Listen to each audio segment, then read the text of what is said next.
Yes, we're talking portal again as West Virginia has quite a few different rankings involving where they land inside the Big 12. Are they top 2 or are they top 10? What we need to talk about it.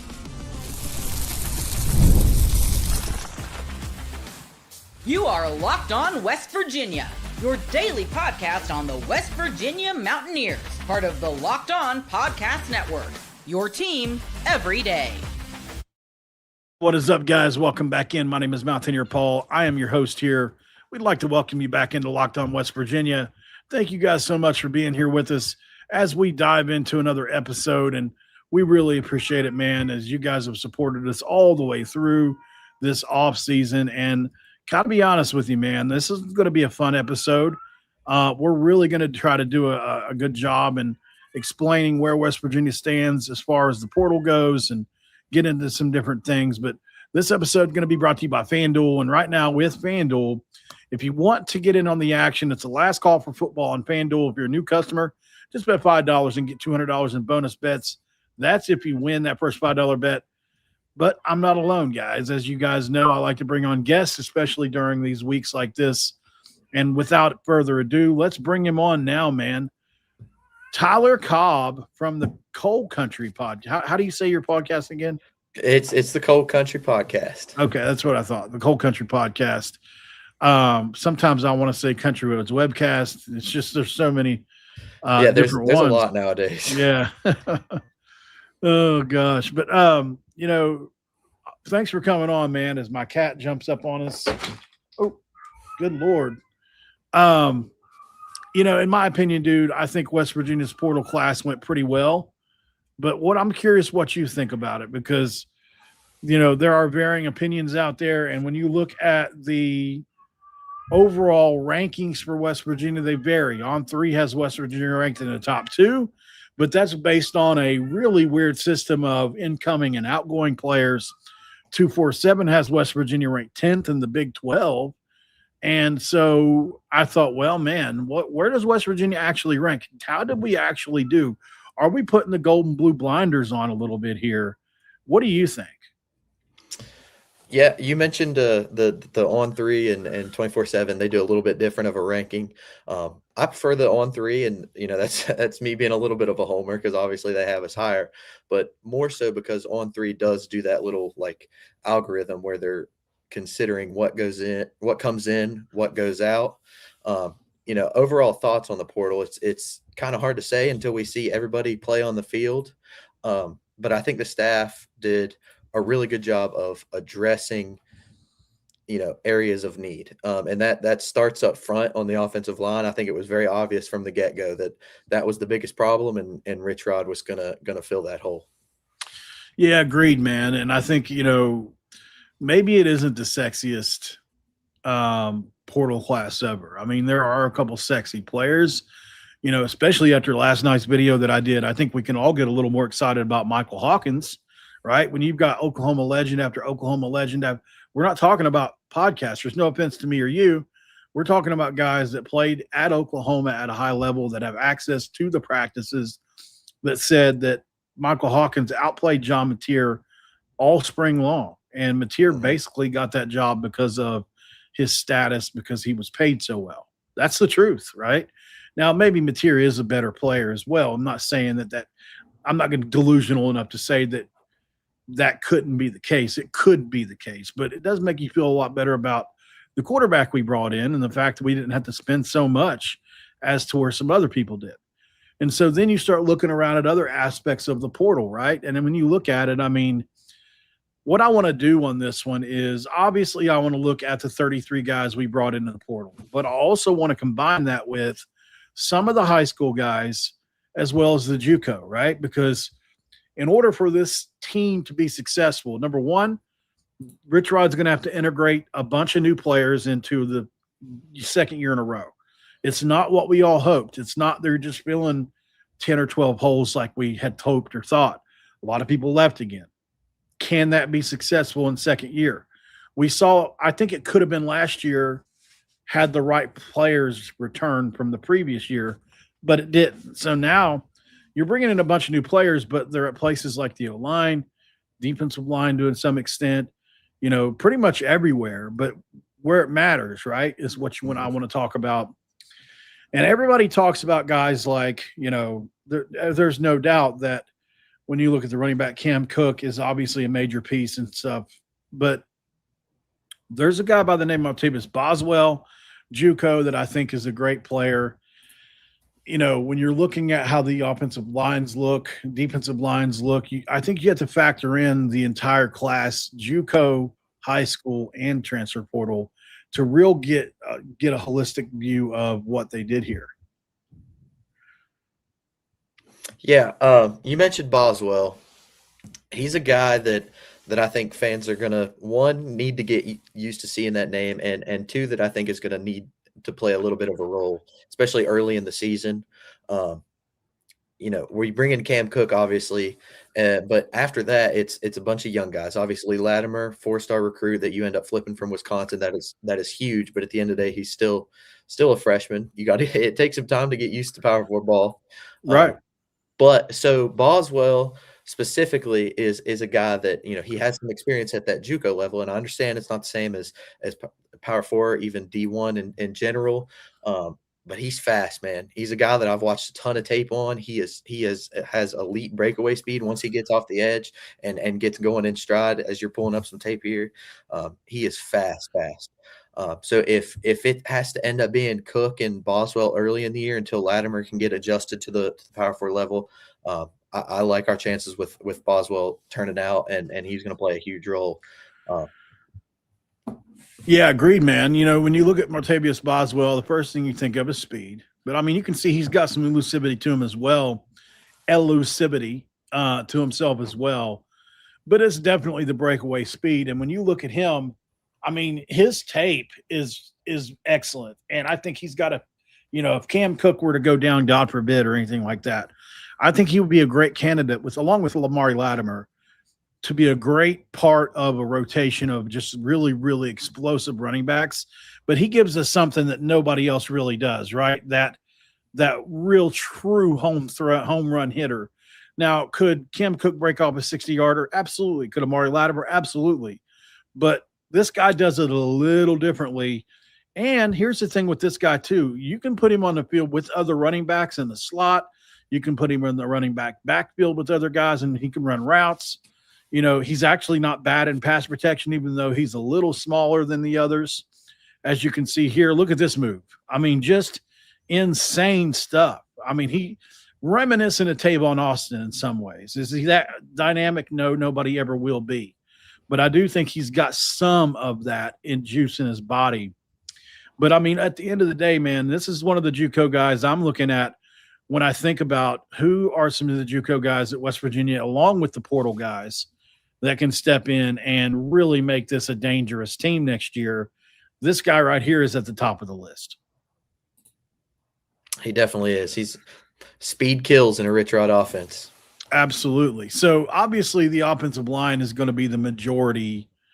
It's going to be the majority of it's going to be portal guys. There are obviously a couple guys that we're going to point to offensive line wise that are probably going to make an impact. Obviously, Kevin Brown is at the top of the list, but also Deshaun Woods, right? 6'2", 6'5", 291, out of Butler Community College. He played at Wyoming at one point in his career. Can't overlook Deshaun Woods. And, I mean, when you hear people talk about him, they say, like, hey, man, they paid a lot of money for him. And West Virginia had to outbid for Deshaun Woods. That O-line room is going to be so much better. I mean, it's kind of hard to go down from where we were last year, and I don't know if Deshaun Woods Chemo, Walter Youngbear, Tykeus Crawford. I wish nothing for you but for the best moving forward in your careers, wherever you may end up or whatever you've got going forward. But it can't get much worse. And like you said, you mentioned Deshaun Woods. I don't know if he'll play too much of a role first, especially because we got so many high-profile guys out of the portal. You bring in Devin Vass, you bring in Wes King, especially Carson Cassidy, and then you've got Landon Livingston and Nick Cray returning as well. There's a lot to be excited about on that front. Yeah, agreed, man. Obviously, the main guys that we brought in are going to make a difference, right? When you're looking at the portal, as far as Wes King, Cam Griffin, Amari Grayson, Devin Vass, Karsten Cassidy. I always want to call him Carson, not Karsten. But either way, I mean, those are all. I mean, I wouldn't be surprised to see any mixture of those guys along with Livingston and Cray. I mean, it gives you a nice room. And don't forget Agbo. I think Agbo might be the most forgotten about offensive lineman coming back this year. Man, he had some splash plays last year. The only reason he didn't play more is what Rich Rod said. He was too light in the ice, as he would say. He's a little too light in the ice. If Agbo can come in 310 this year, that'll really excite me because he's got the pedigree. He came in from Texas. He was a 4-star player. Like, I wouldn't be shocked to see a guy like Agbo potentially get a shot. He's athletic as hell. Most athletic linemen we probably have outside of Kevin Brown now.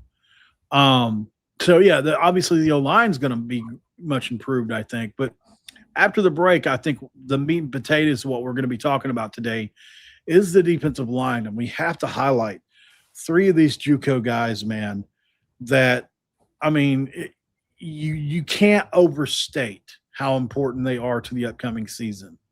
I think all 3 of them are going to play, and I think 2 of them could potentially start. 1 for sure will start, and I don't think they're getting talked about enough. And maybe that's just because we haven't made that deep into the offseason yet. So I'm going to ask Tyler after the break what he thinks about these 3 guys. Stick around.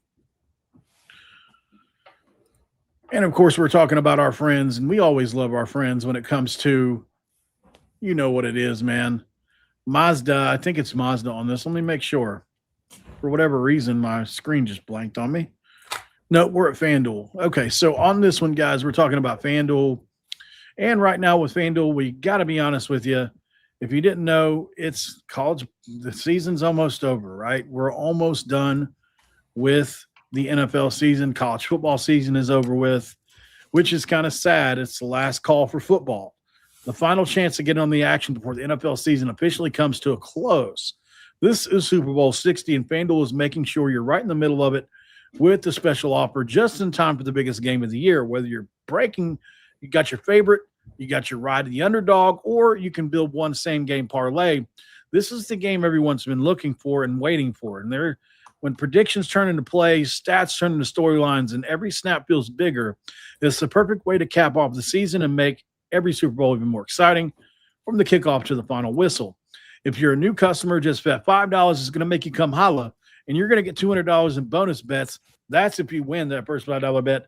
Make it count, because after Super Bowl season 60, the 60th one, its season is over. Last call for football on FanDuel, an official sportsbook partner of Super Bowl 60. Can you visit FanDuel.com today, and you too can get started. And, of course, we're in segment 2 where I'm going to crack a do and celebrate Tyler Cobb. Man, tell everybody where they can find you guys at. We are on YouTube and Spotify, the Cold Country Podcast, as you mentioned earlier. We're pretty active on X as well, at Cold Country WVU. We talk a lot of West Virginia sports, football, basketball primarily, but we also dip our toes into some Big 12 talks and just national college football talks. So go give us a follow over there at the Cold Country Podcast. Evan Jones 13. Hey, Paul, you're my favorite YouTuber. I love your shows. Thanks, Evan. Appreciate that very much.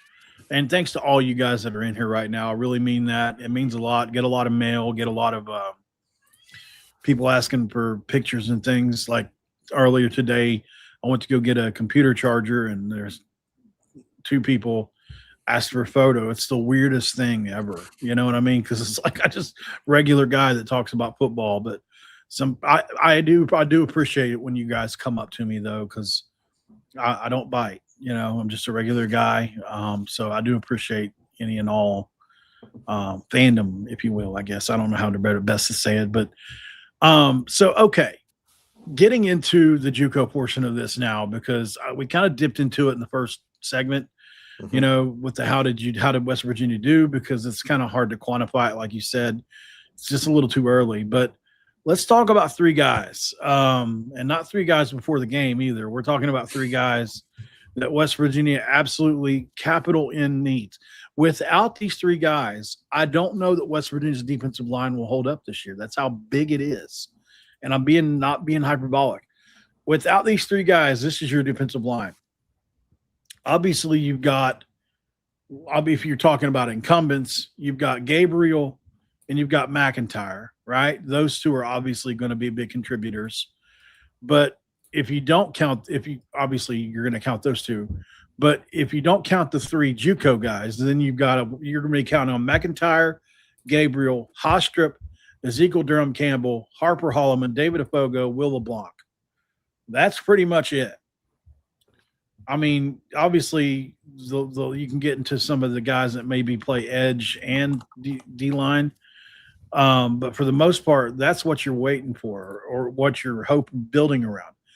And so you would basically need to hit on, what would you say, Tyler, 80% of what you brought in from the portal. If those three weren't going to work out, like you would have to hit on Hostrip, Campbell, and LeBlanc at least, because you need an interior presence.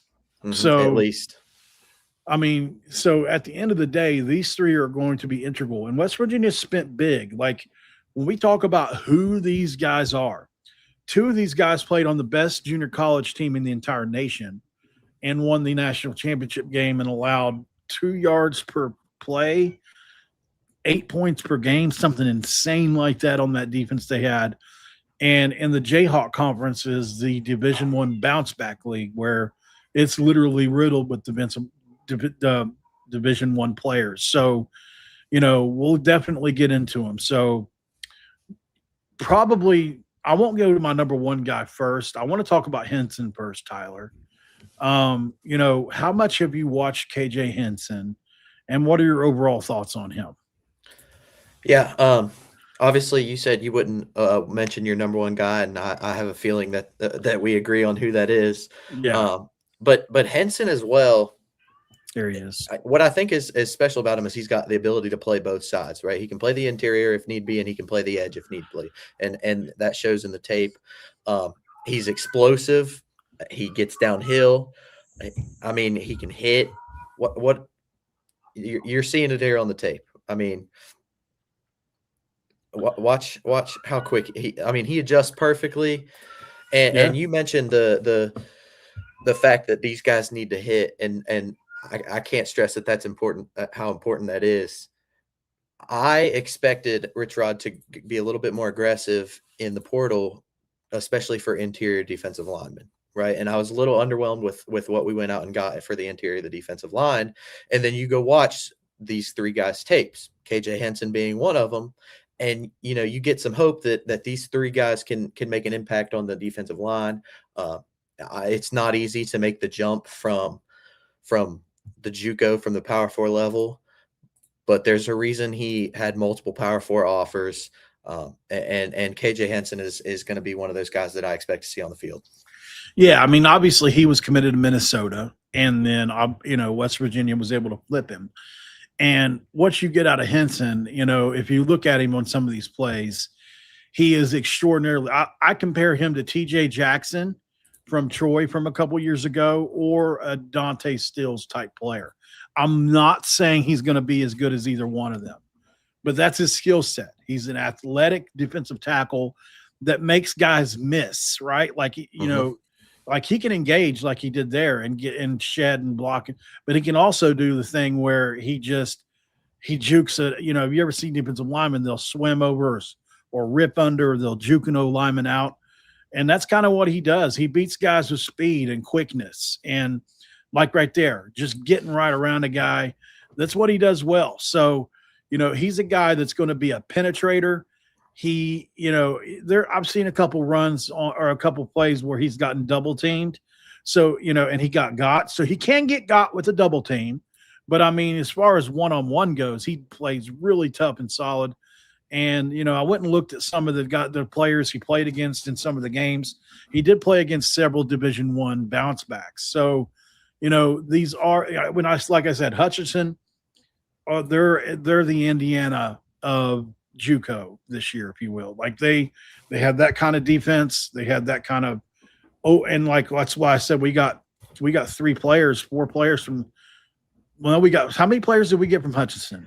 So Henson, Wiley, Yeah, one of the defensive backs is, if I'm not mistaken. right. I could be wrong with that.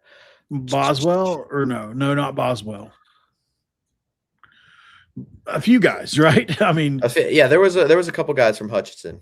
Were was the 2 defensive backs the 6'3" twins that did they come from there? Let me make sure. Okay, I used to know. Damoon Allen came from Hutchinson as well. Demare did Damon not. Allen Allen, and yeah. Rayshon Reynolds. Yeah, that's right. Yeah. Reynolds and Allen. That's what I thought. They're both those are the 6'3" twins. So basically, we got 4 or 5 guys off the best defense in Juco. Whether you think that's good or bad, it's up for debate. I understand if you think that may be too many guys off of one defense. I get that. But I do think that when you look at, I mean, guys, you want to see something impressive. Let's look at the number 2 guy. I think it's tough between him and Henson. I'll put him 2A and 2B. Check out the 6'7", 260-pound defensive end we got from Hutchinson. Watch him dunk this basketball, then watch him sack some quarterbacks.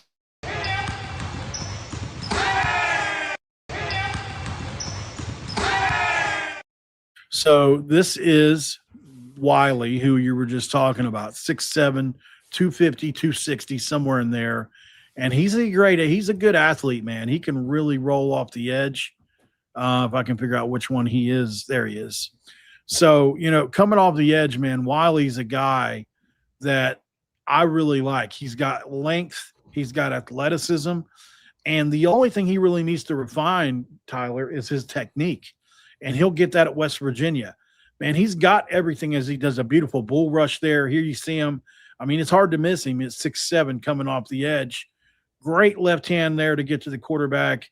Knocking the left tackle off kilter to get there, and he can do a little bit of everything. Is he as explosive as Hostrip? No, but he is a great combination. I would say he's probably more similar to Eddie Kelly than he is to Hostrip, but he's got more of a pass rushing repertoire than Eddie Kelly did. You know what I'm saying? Mm-hmm. But as far as like Eddie Kelly was probably 6'6", 6'7", 250, 260 as well. Maybe a Sean Martin would be a better comparison for this guy. I think he can be something like that, a guy that can get you 3 or 4 sacks, maybe 5 or 6 if you're really pushing it. But, I really like him, and I think he's another one that can come in and make an impact. And like I said, so, I mean, that's impressive to me. He's 260 getting up there to dunk that thing. Yeah, so he clearly has got some athleticism. Something Wiley and Henson both do really well is shed the blocks. I mean, they shed those blocks like it's butter, and they're both insanely athletic for their size. And the guy we're going to talk about next might be even more impressive how athletic he is for his size, but. The athleticism you're bringing in, like you said, it's the Juco ranks, and you might not be as excited about him as getting a D tackle or a DN from a proven Power 4 school, but they have the skill set there to make an impact. And as you mentioned as well, coming from Hutchinson, the best Juco you can come from.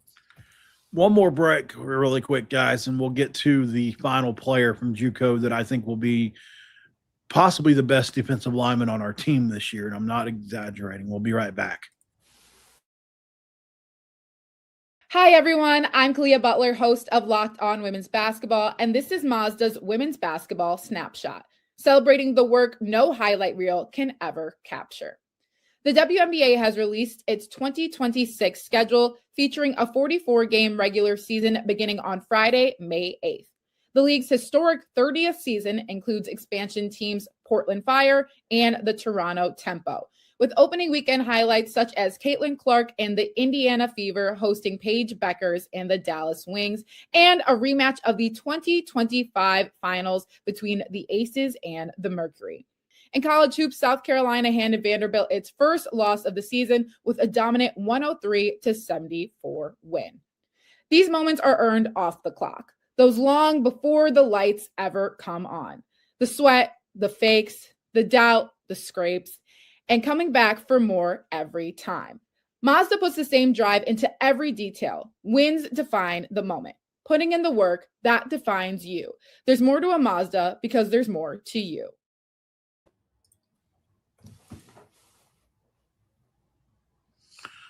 All right, back with Tyler Cobb here, man. Thank you so much for joining in on this one, brother. It's been fun talking with you. And we just kind of had to throw this one together, didn't we, a little bit? I mean, one thing about me is I'm always willing to watch them tape, watch them ball, right? And these three guys, man, are very, very good examples of what that means. I think without further ado, let's get to this last guy, Jalen Thomas, 6'3", 310 pounds. Can he be West Virginia's version of Texas Tech's Lee Hunter last year? That's the question. Obviously, Lee Hunter is the tip top of, like, if this guy hit every single mark and became as good as he could possibly be, I still don't think he could be Lee Hunter. But I do think there's a world where he can be almost as effective, right? So I know that's high praise, and I know I'm like that sometimes where you guys are like, oh my God, Paul, it's like you're overdoing it. But I really like this guy, man. I really do. I think he's going to be that good. So on this first play, you'll see he just drives the center back or the guard back into the quarterback. And like I said, this is a nose tackle, 6'3", 310 pounds. And he is immovable. Here he is, number 72 in the middle. You'll see he's immovable in space. He just does not move or budge. And guys bounce off him like he's a rubber ball or something. And he's got the athleticism. Like, even if he dropped 10 pounds, like he's got the athleticism to really move. They stunted him. They did a lot of different things with him. He kind of reminds me a little bit of a Vince Wilfork type, except not as big. What do you think, Tyler? That's a fair description. One of the best things in football is a 300+ pound defensive lineman putting their hands in the dirt and then just going for the ball. And that's what Thomas does. He is a huge guy that is going to cause havoc up front. And this is the one that I think you need to hit the most out of the three Juco guys for this defensive line to be successful. And I mean, you're watching the tape. The tape says that it's going to work out. He gets to the quarterback insanely fast for his size. He'll chase down the runner if the runner gets to the first level, and just the fact that he's as quick as he is for the size that he is kind of astounding. Like that's play right here. He's on a right stunt. There. I don't know if he's on a stunt or if he just read the play, but I mean, either way, super impressive. Here he is in the middle of the defense. You got to hold up, and they try to come and zone block at him, and he's like, nope, let me eat that. So I really do like it. And obviously you can run away from him. I mean, maybe that's the thing to do, but you don't want to run at him. I think he's going to be a guy that West Virginia can use to really clog lanes up. And if you want to be really good at run block or run defending this year, maybe him, Gabriel, and Corey McIntyre could be on the field at the same time sometimes in a 3-down front this year. And then you can just let your linebackers and corners run around, because one way it was explained to me is in a 3-down front, a lot of times you don't need your defensive lineman to put pressure on the quarterback like you do with a 4-man front. In a 3-down front, you want them to eat blocks and clear the picture, unmuddy the picture, so that your linebackers and your nickels that are playing like backers can see through the holes and try to figure out where they're going to attack. And a lot of times it's almost like they're blocking for them on the other side. You know what I mean? So that was the way it was explained to me when I first started studying tape. Like sometimes in 3-down fronts, defensive linemen can become offensive linemen in a weird way. They're just basically trying to do the opposite and open up holes for their guys to run through. But yeah, so obviously these are 3 big ones, Tyler, and we'll see what happens. Curious what your thoughts were, by the way. We hadn't talked about him really yet, but what were your thoughts on Hostrip? Oh my goodness, yeah.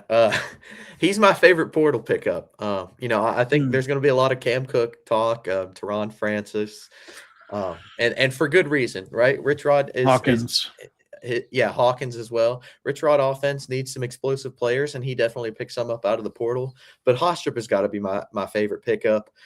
He is. If there's a picture on X somewhere of Hostrup that just shows how insanely built the guy is. And it kind of reminded me of that picture that came out last year of Jaheim White during camp. Just looked absolutely shredded. I He's still have that. very similar to what we were talking about, Thomas. There we go, a little Mountain Dew segment. Very similar to Thomas, like how athletic he is for his size. And obviously Hostrup isn't as big as Thomas is. Hostrup's athleticism is unreal. Yeah. He's a day one starter guy, in my opinion. Oh yeah. He's got a chance to be a Bruce Everin type impact, but I don't know if he can do it in year. He's very raw, and I don't know functionally, strength wise, if he's ready yet. But if you go watch him on his Oregon practice footage, it's practice footage. But he goes up against Isaiah Worlds, who is the starting left tackle for Oregon, and he beats him on a couple plays. So to me, that's impressive. The fact that he can even beat him for any reps, that's a guy that's going to play in the league. So, and look, like if you go watch all the tape that you can find of Hostrup, he literally, he's the fastest lineman they have. Like in practice, whenever it's showing him, did you see in practice when they were running and he was finishing out way ahead of everybody? Yeah. Did you see that?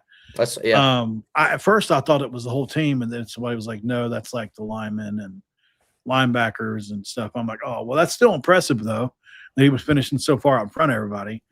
But I think they said he runs like a 10-800 meter. So that's really fast for a guy his size. Yeah.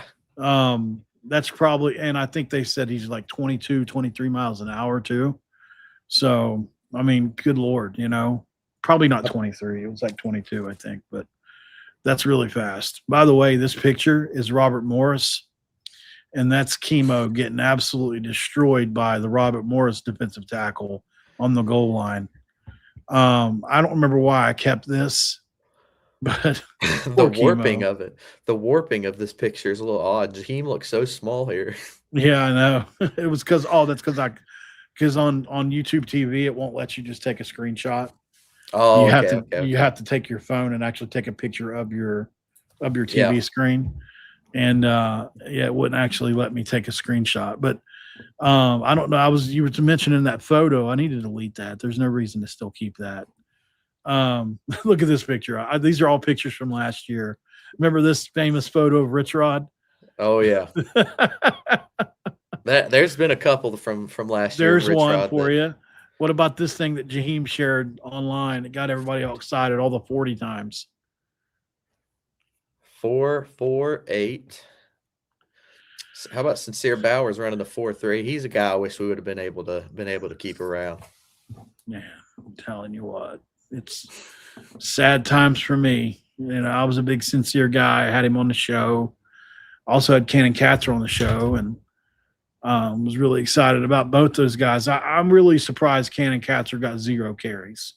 When Cannon Katzer was at Washington State, he came in and rushed. He came in and played really well for them. So, and that's when they were Power 4. I don't understand why he didn't get any carries, but I know he was injured, and maybe that factored into it. But sometimes once you get behind the 8 ball for each season, it's really hard to break out of it, Mm-hmm. But give me some predictions, man. Obviously, tomorrow is basketball. We're going to jump into basketball really quick. Spoiler. We've just got a couple more minutes here, but obviously West Virginia Baylor is a pretty big game. Baylor comes in this game losing 7 of 8. But when you look across the court, they've got 2 NBA players, legitimate NBA players, and another guy that's, I think, coming from the G League, right? Which is crazy. They're capable of beating us tomorrow. We're not playing our best. They are absolutely capable of beating us. Having it back in the Coliseum is huge, right? The Coliseum's always been a tough place to play, and remaining undefeated this year has been a real positive point on the year so far. Man, I don't know. I got kind of nervous during that Kansas State game. So it is going to be super important to not play like we did against Kansas State if you want to beat Baylor. They've had a down year, but like you said, they've got 2 players on their team that are going to be NBA guys. And not just borderline NBA guys either. Yeah. They've got 2 guys that are potentially first-round guys. So it's not a talent issue. Sometimes teams don't gel. But I remember they've lost 7 of 8, and they're still 11-8. Like, they started out really well, you know. I remember they were like their first couple wins were really good, and things happen, man. You know, teams go through lulls. Professional Carpet Systems put abused on there for whenever we were playing the tape of Jalen Thomas. Have you ever heard me say that before? Abused, I have. Yeah, I have. Yeah. I've heard you say that before. Jalen Thomas was absolutely abusing whoever the hell was trying to block him just now. The abuse. I need to get some merch out for abused because I was gonna say that's a t-shirt right there. Yeah, put abused on a t-shirt. Yeah, for sure. Like, too bad we don't have a U in our WB logo sometimes, you know what I mean? Because I could definitely I could use the U, you know what I mean, for abused or something. Try to figure out a way to incorporate the logo into it or something, or maybe a coonskin hat. Yeah, we'll figure it out. Like, that would actually be a great shirt for all the teams we beat next year, the teams we abused in 2026, and then just have a list of them. All 12 teams are going to be on there. Yeah. I would, if that happened, I would probably die of a heart attack. I wouldn't make it through the season. I would just be too happy. My heart would swell. Us West Virginia fans deserve it, man. We've been through a lot in a 7-year span. It's been wild, man. It really has. It's not been good. It's not been good. And here's the thing. It's hard to believe that the Neil Brown situation took up as much time as it did. You know, because that was 6 years. We said it it seems like I said it a million times. 6 years of mediocrity outside of one season. It was kind of a similar schedule to this year's schedule, to be honest. Kind of an easier schedule.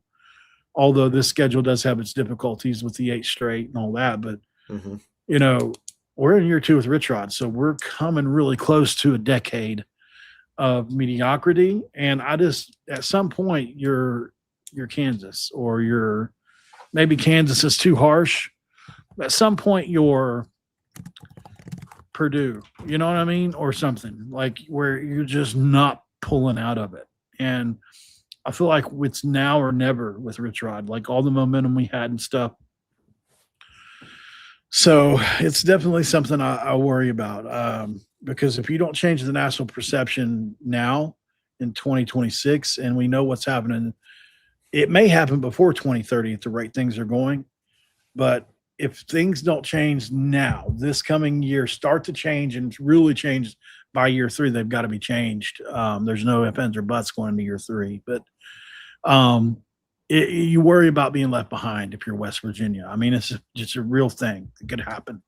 You know, like we may look up one day and we may be Washington State or something. I'm not trying to scare anybody, but those are real possibilities. And I mean, I can't think of many things that would be worse than that. There's not many. I mean, that's definitely a concern for me too. I got a lot of hate for saying that I don't believe in a year 0 anymore with the portal and whatnot. And that take that with a grain of salt. I understand that West Virginia had Rich Rod specifically had a late start last year, but these next 3 to 4 years are crucial for West Virginia athletics as a whole if they want to stay at the highest level of athletics. Yeah. I mean, you look at Rutgers, what they got going on right now, they're going to have to basically eliminate some. There's no way around it. I don't know who mismanaged that situation. Are you familiar with what's going on? I'm not. What? I need to be educated. Rutgers is $500 million in debt, even though they're in the Big Ten. They're hemorrhaging money. They lost $72 million alone last year, and even though they're getting almost $100 million a year in revenue from just the Big Ten, and they're almost $600 million in debt now.